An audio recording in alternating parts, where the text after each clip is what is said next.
When it comes to Syria, President Obama is damned. Damned as in if he does or doesn't. And damned like trapped water in a way that only offers two options: being held back or unleashing a force that creates certain disaster requiring uncertain cleanup. Secretary of State John Kerry made the case for action Friday, saying more than 1,400 Syrians were killed in a chemical weapons attack on civilians, including 426 children. The message: inaction is not an option. This crime against conscience, this crime against humanity, and it matters to who we are.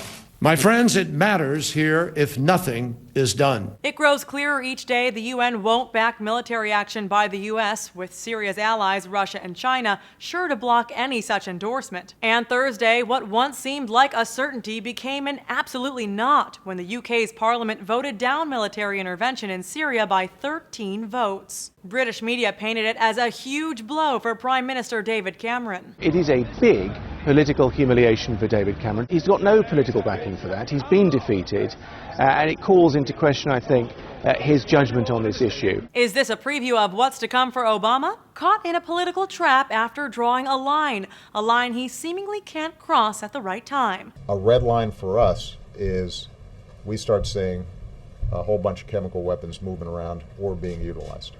That would change my calculus. That was President Obama back in August 2012. Since then, his critics have questioned just where that red line lies and how much is too much from Syria's President Bashar al-Assad. Thursday night, pressure on Obama ratcheted up from within his own party when House Minority Leader Nancy Pelosi said in a statement Thursday, "It's clear that the American people are weary of war. However, Assad gassing his own people is an issue of our national security, regional stability, and global security." So what happens if the U.S. does strike? Then there's the discussion of the aftermath. A missile strike is what experts predict, and Friday Kerry said this isn't going to involve boots on the ground. Syria's president has his prediction, and it's a Vietnam-esque failure.